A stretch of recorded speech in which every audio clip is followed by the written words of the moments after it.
Ciao a tutti e ben ritrovati nel mio canale. Oggi andiamo a vedere come ottenere energia gratis tramite il pannello fotovoltaico.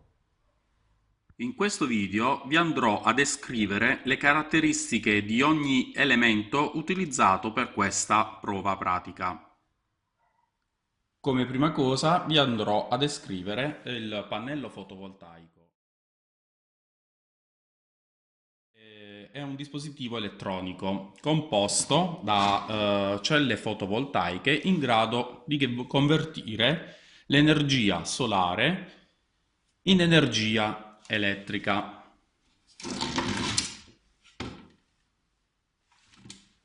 La cella fotovoltaica, o anche detta cella solare, è l'elemento base del nostro pannello, del nostro modulo.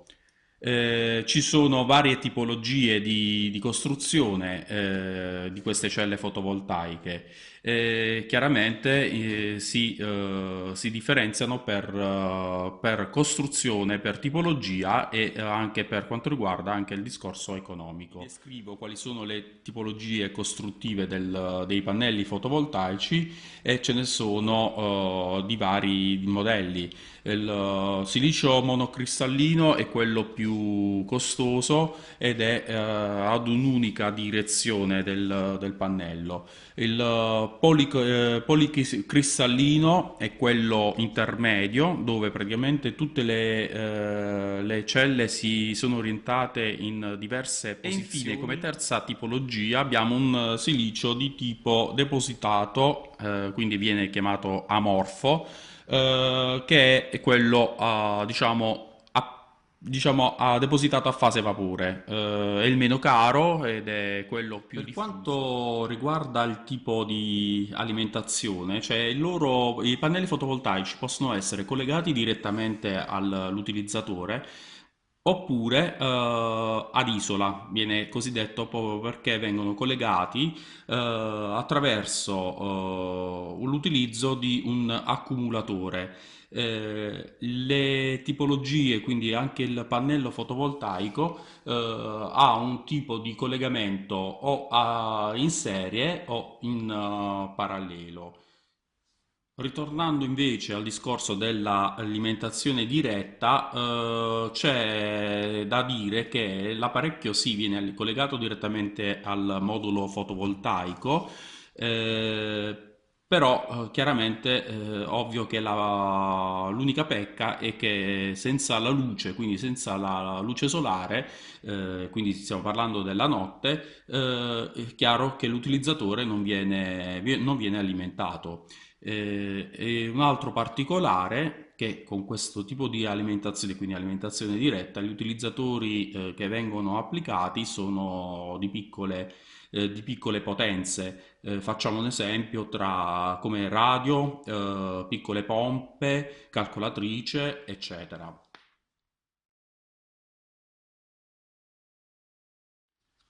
Passiamo adesso alla descrizione dell'elemento indispensabile e diciamo anche anch'esso importante, che è il nostro regolatore di carica. Il regolatore di carica è un apparecchio elettronico che regola la carica e la scarica degli accumulatori che poi andremo a vedere.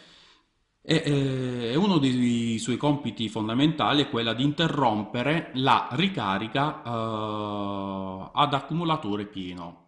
Tra poco vedremo come verranno collegati gli accumulatori e anche il pannello fotovoltaico e le varie uscite.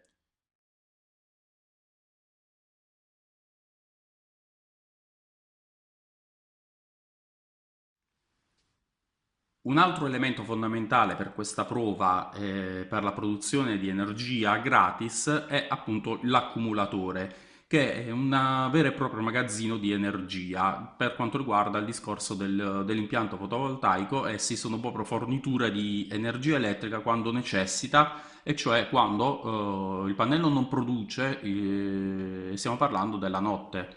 quando comunque l'utilizzatore deve essere alimentato e ci sono appunto gli accumulatori che forniscono questa energia ottenuta gratuitamente tramite il pannello fotovoltaico.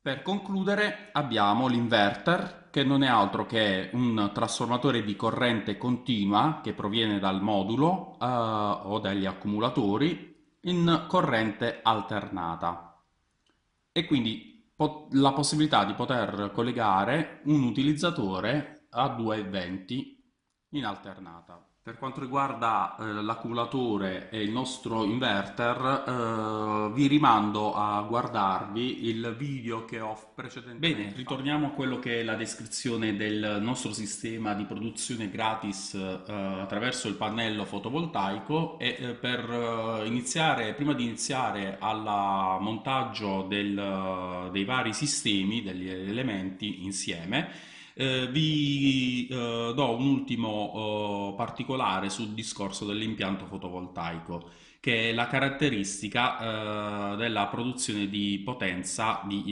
cosiddetta di picco, che è espressa in kilowatt di picco.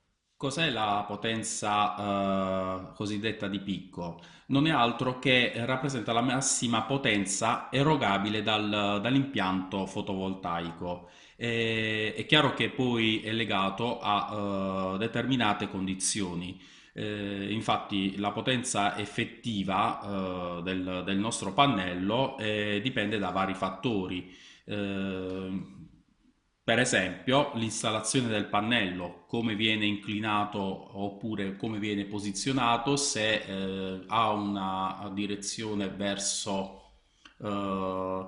nord, sud o centro della nostra zona, diciamo in questo caso stiamo parlando dell'Italia, e le condizioni atmosferiche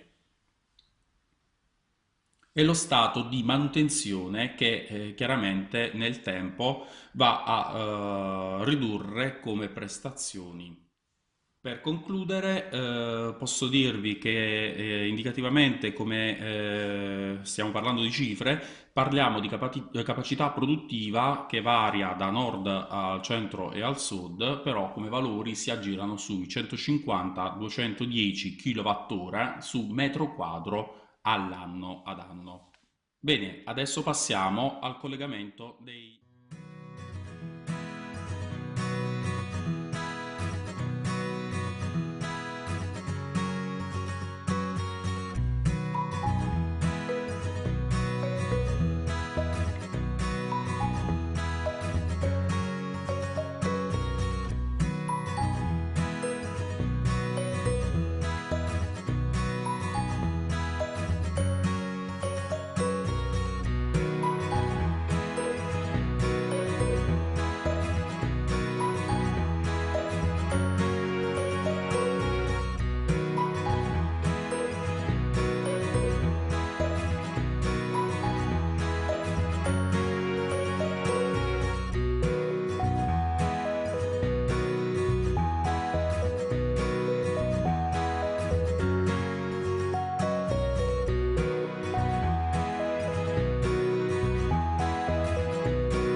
Bene, questa è la prima fase di collegamento del nostro pannello fotovoltaico al nostro regolatore di carica e all'accumulatore. In questo caso stiamo generando energia gratis e la stiamo trasmettendo al nostro accumulatore. Il regolatore di carica sta tenendo sotto controllo il sistema di carica e sta caricando la batteria. Al termine il regolatore non farà altro che fermare la carica. In questo caso possiamo sfruttare dal regolatore energia prodotta dal nostro pannello, e quindi possiamo collegarci o con un utilizzatore diretto dal regolatore, quindi 12 volt continua, o utilizzare anche con la porta USB un utilizzatore da 5 volt, e vediamo i due collegamenti.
Bene, dopo aver visto il collegamento direttamente al regolatore di carica, quindi al pannello fotovoltaico attraverso la 12 volt, quindi gli utilizzatori 12 volt, sia tramite l'USB a 5 volt che l'uscita finale 12 volt, adesso ci colleghiamo tramite l'inverter a utilizzatori a 220 volt alternata.